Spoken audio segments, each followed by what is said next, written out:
goodness is not natural, but inherent, and goodness must be trained. But really, I must say that in all the years I've been a trainer, I now see that what I've been doing is training people's inherent goodness, training people's inherent responsibility.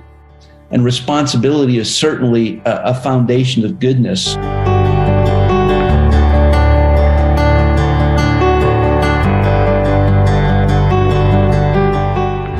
Now, last Sunday, I was here in one mountain sitting in the Austin airport. I had just attended a service for my sister-in-law who died about 2 weeks ago. And it was an interesting time to be sitting in one mountain, having just heard my sister-in-law's eulogy and talked about her. And part of the service, her son, Matt, did a slideshow, up on the screen. And it was a slideshow of her whole life.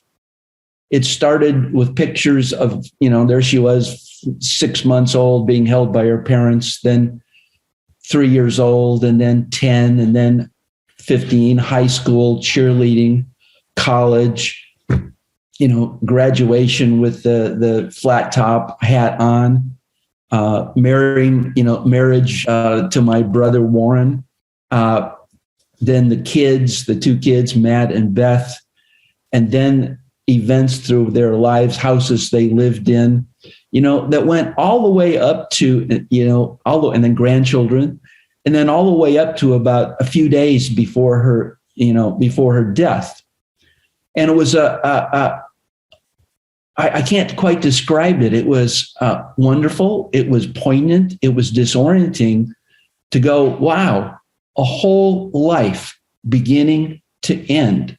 And there are, within that are all the choices she'd made and the choices she didn't make and the love she gave and maybe the love she didn't give and the difference she made and the mattering and the not mattering, all there, a whole life beginning to end. And it was, it forced reflection, especially as I look at it and I go, well, I got more time behind me than ahead of me. And I want to make sure I make use of that time and have it matter that I lived. Mary was such a joyful person. People got up and spoke, about Mary. And one of the things I learned about Mary, you get a sense of Mary, was she specifically did not want her daughter or her son, Matt, to have her ashes. She wanted the daughter, Beth, to have her ashes because she wrote, because if I give it to Matt, he'll probably knock it over and vacuum me up. And I don't want that to happen. So make sure Beth gets the ashes. So that gives you a sense of Mary. Now, meanwhile, my older brother Warren has Parkinson's disease.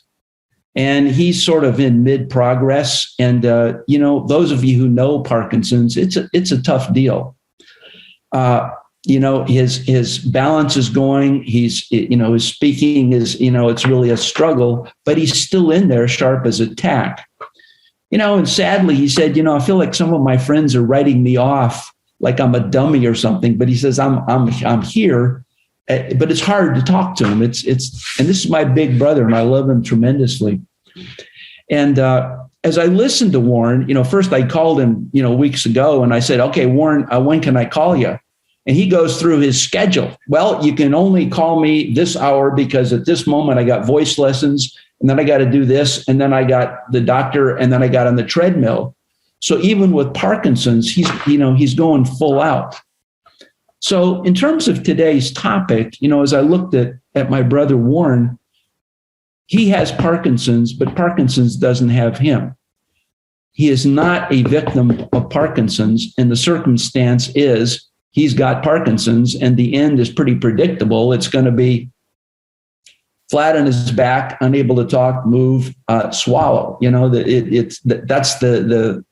That's where it goes. But my brother is not a victim.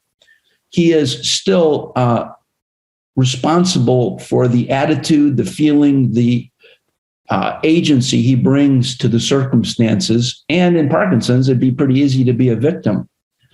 And as I thought about my brother, really after church and, in the airport, I said, well, it's like Viktor Frankl says, about, as he wrote about being in, World War II concentration camps. There were people there who couldn't do anything about their circumstances, but they still could be fully responsible for the meaning they brought.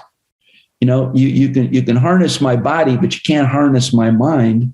And people who, as Frankl says, people who were responsible, who found meaning in this thing, they tended to live. And people who, he said, who tended to look at themselves as a victim tended to die. And a lot of people died in both cases. But, if you're a victim, getting killed and dying in the camp, it fits in with that context. So having said that, my sister Allison and I had breakfast a couple mornings last week in Austin while we were back and forth with Warren in the service. And somewhere in the conversation, Allison reminded me of an exercise she did in the LifeSpring training some 20, 30 years ago about being a victim or being responsible. And so the exercise is basically, okay, bring to mind a time in your life where you were a victim. It happened to you. You got divorced, you got fired, somebody stole money, the car accident, whatever, but it happened to you.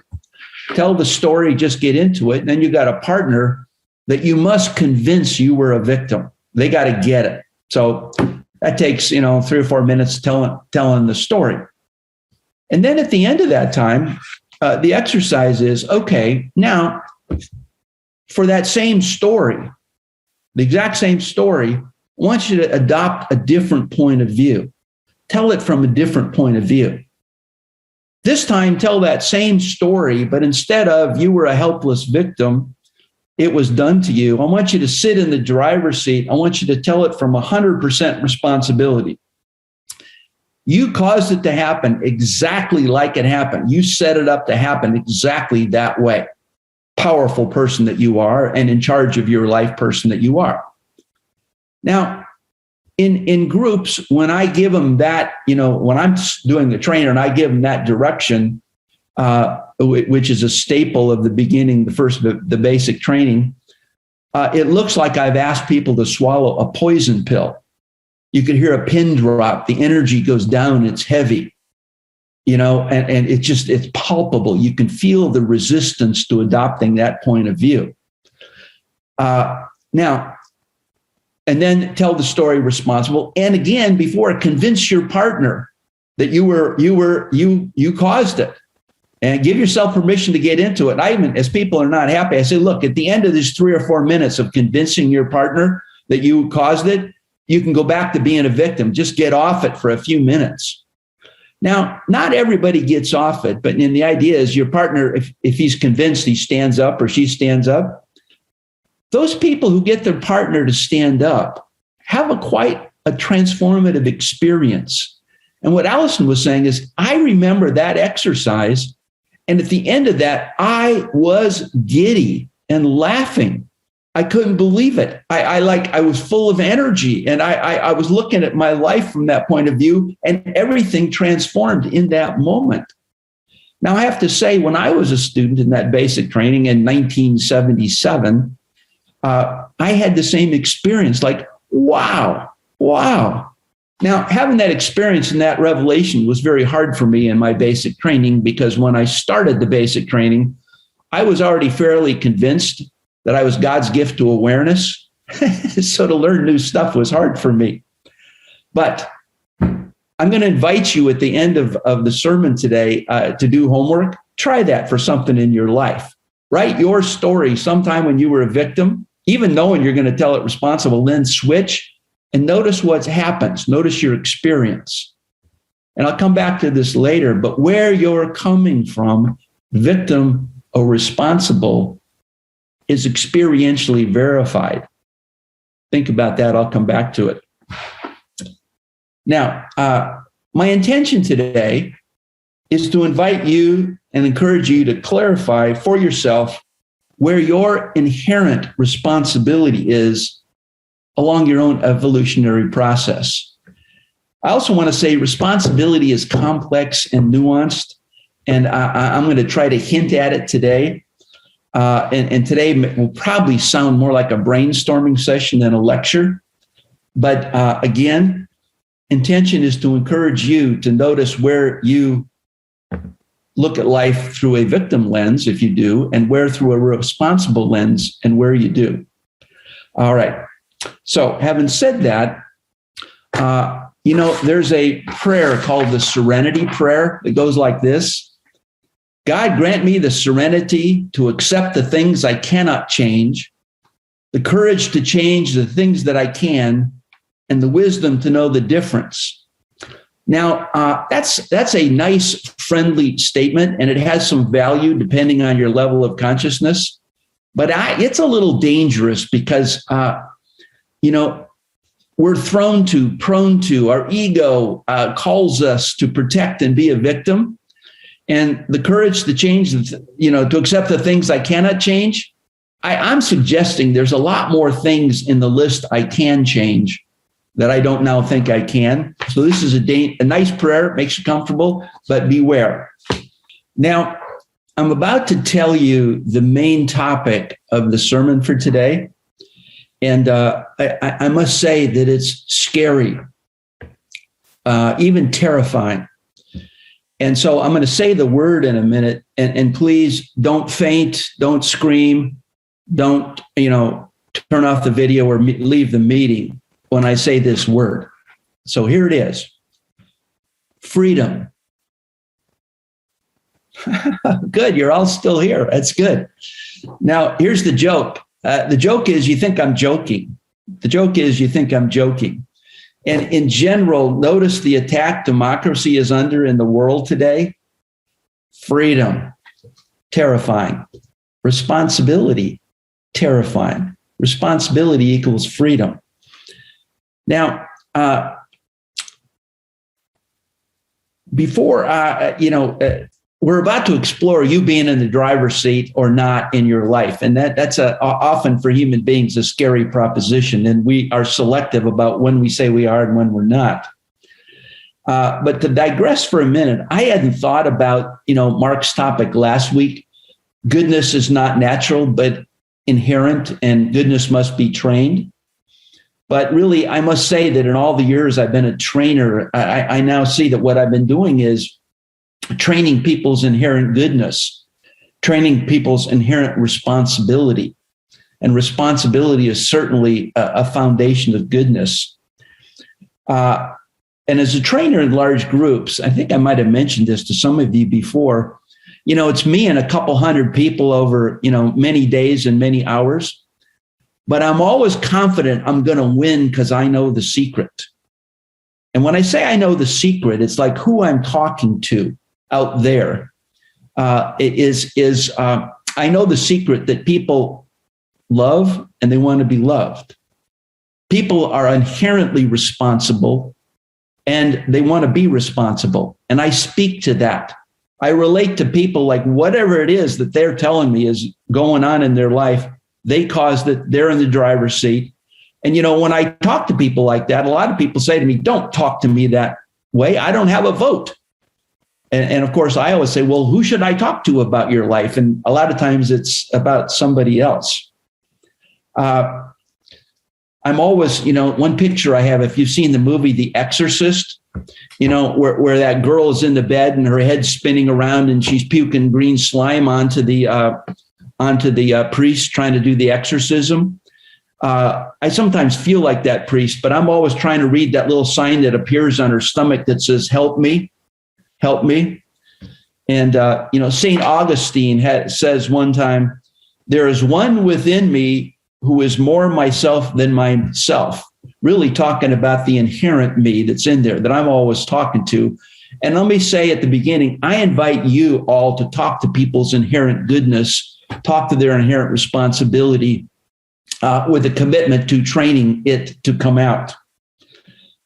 All right, let us start. First, I'd like you to just think about your own life. If you were to rate yourself, how you see yourself in the driver's seat or not in your life, like 1 to 10, 1 being I don't have any vote, my life is externally caused, and 10, I'm 100% responsible. what would you rate yourself 1 to 10? I'm not going to get into making a list of where I see I'm responsible, where not. I mean, there's some silly things. I don't think I'm responsible for the clouds in the sky. And, as my wife says, oh, yeah, you're responsible. No, I'm not talking about that. But, where are you responsible? Where are you not? And under what circumstances do you say I am and I'm not? Now, as you think about that, I got some questions for you to reflect on. Have you ever said, somebody made me feel something? Somebody made me feel a certain way. Did you ever say that? We probably all have. Something external made me feel this way. Something external was responsible for my life. Think about that. Have you ever been at an important meeting and somebody showed up late? Just remember that time. Now, here's a question for you to consider. Did you cause that person to be late? And of course, the common response is, nope, not my job. Think about it. How did you think about that? Do you know somebody in your life who approaches you and they're always saying, you can't believe what happened to me? And then they tell you their victim story again, and you can't believe it happened to them again, time after time after time. Does that ever happen to you? The world is always raining in that person's parade. Now, let me just go back a minute to just look at the made me thing they made me feel. And I suggest to you that no one has ever made you feel anything. Even though you say the facts of those words made you feel that way, I say that it's a clever responsibility avoidance. Because they said the words, they said, you're a dummy or you're a jerk. And that made you feel bad. They did it. They're, in charge of you. In order for your life to work, you got to change what they say. They got to be different or your life won't work. But I would invite you to consider that between what they said and what you felt was your interpretation, the meaning you brought to those facts, for which you are the author, for which you are responsible. So you said, I felt bad because of what they said. And I'm going, no, you felt bad in total harmony with what you made up, that you authored. You made up, oh, they don't like me. And then you feel bad about what you made up, not with what they said, but you say it was what they said. Now, that's a matter of distinction. When I'm doing a workshop, I often ask people, oh, okay, so you can make other people feel bad. Is that right? Well, yeah. Okay, good. Try making me feel bad. And I give them a chance to go give it their best shot. And I just go, great, wonderful, thank you. Because I know that I'm the one that brings meaning to whatever they said in all situations. And I feel consistent with meaning. And I might as well bring meaning that has some positiveness, some power, some love in it, rather than defense and so on. So I refuse to be a victim. And of course, there's an economic aspect of this. If you must change all those people to be different and say different things so they don't make you feel bad, there's billions of those people. On the other hand, there's only one of you. Where do you think you ought to work on stuff? External changing all that, or maybe work on you and be responsible for the meaning you bring for what you author in that situation. And you get to author, you have a choice about that.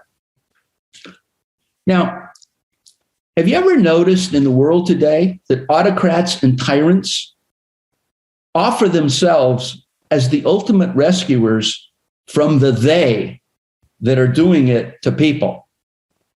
And people are going, oh, yeah, good. Yeah. I think it was Erich Fromm in his book, Escape from Freedom. He said, for most people, a tyrant is better than no leader at all. A bad dictator is better than no dictator at all. Because they'll protect us from those people out there who are doing it to me. And the appeal is to our victimness, and it's, a popular appeal. Marketing. Ever notice you turn on the television and they say, if you buy this product, this product will take responsibility for you to be cool, to be healthy, to be admired, to be successful, and to get laid. All you got to do is buy that, new whatever it is. that new penis mobile, buy that, and it'll work out. It'll be handled. Of course, the problem is that thing will never be the source of who you are. No thing, nothing outside of you can ever be the source of who you are. Nothing outside of you can ever be responsible. Oh, country music. Listen to country music. Another She Done Me Wrong song. It wasn't my fault. It was the 18-wheeler. Poor, poor, pitiful me. We love country because it's a celebration of victimness. Religion. Religion is a way of avoiding responsibility. When I work in, especially in like Texas, where you got a lot of evangelists, and I'm talking about people taking responsibility, and people come back at me and say, God will provide. Don't talk to me. I don't have to do anything. I can just sit. And I go, wait a minute. God will provide. He sent me to talk to you about responsibility. So God is providing. You're right. I agree.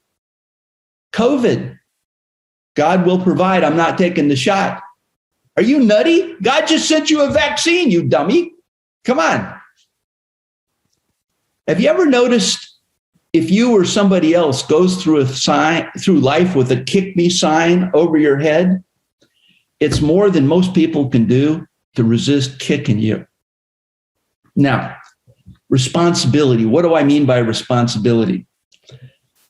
Responsibility, as I speak of it, is a structure of interpretation by which I declare that I am fully the cause of what happens in my life, including my actions, thoughts, feelings, and resulting events. Not because it's true objectively, because it's true because I said so. Sartre, and beware, he's a postmodern thinker, says to be responsible is to be the uncontested author of an event or a thing. It means authorship. Responsibility is to be aware of creating one's own self throughout a lifetime, one's destiny, life predicaments, and if such be the case, one's own suffering. Responsibility is a chosen perspective. The conscious choosing liberates and evolves the inherent, by the way. So I'm saying, as I present responsibility, I don't include moral judgment with it. No blame, shame, or burn in hellness, no badness along with it. Because if it includes moral judgment, I'm responsible and therefore I should burn in hell. Very unattractive, not for me. So I'm leaving that out. I'm saying responsibility because I chose to look at the world through this perspective. Now, it's a context, a within which, and don't forget, a context is a story. It's a story I live in to let the reality show up. I want you to think about the experience of being a victim. And let me read these following words and see if they don't go along with being a victim. Sad, betrayed, hurt, distrustful, uncertain, heavy, lonely, guarded, weak, small, separate, no possibility, unhealthy, hopeless, fake. I'm saying that's generally the list that goes along with the experience of being a victim and being victimized and seeing yourself as a victim. Now, on the other hand, being responsible, as I'm talking about it, is, check your powerful, vital, erotic, connected, loving, risky, open, joyful, called forth, really called forth and called on. Because when you're responsible, you ask for solution from yourself, not out there, intimate, authentic.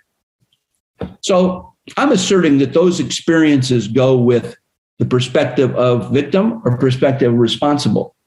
Now, it sounds sort of stupid that a human being who could choose this perspective or that perspective would choose that whole set of life experiences that go with victim, doesn't it? Sounds a little dumb. You can feel sad or you can feel powerful. You can feel betrayed or you can feel energized and loving. Which do you want? Oh, I choose victim.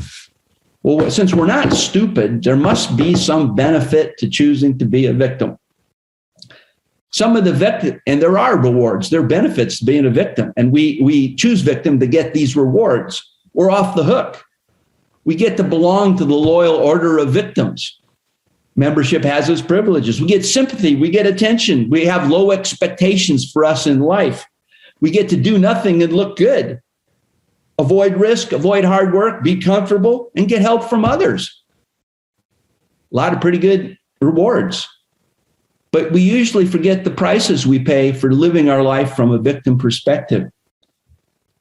The mattering of our life is fairly small because by definition, there's nothing we can do about it.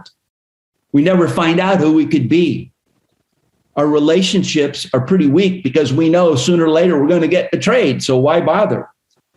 Our respect to ourselves, because at some level we know, and from others goes down.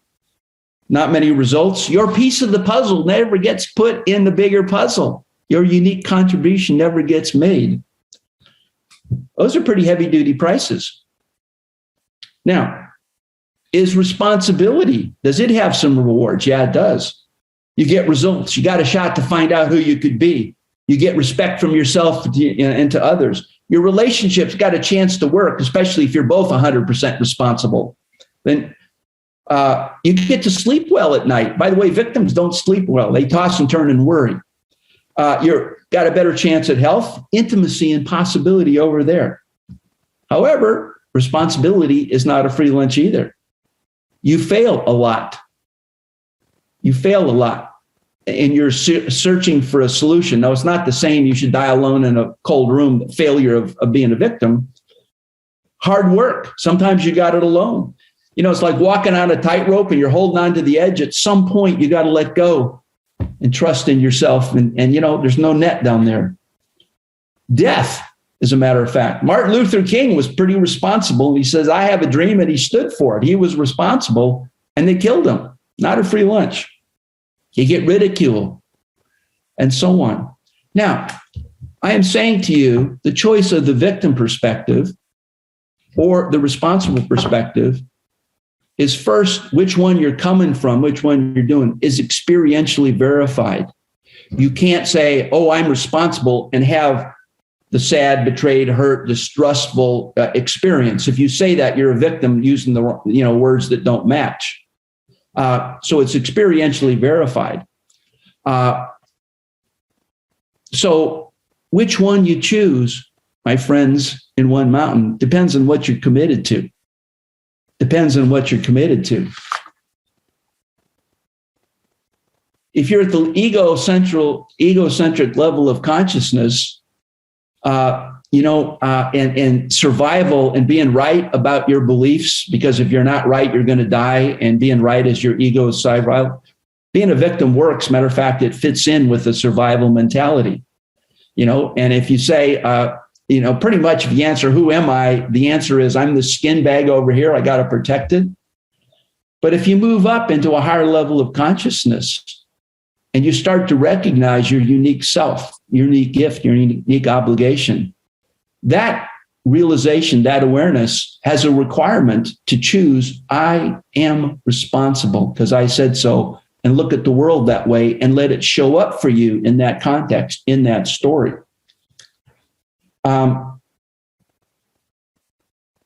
Now,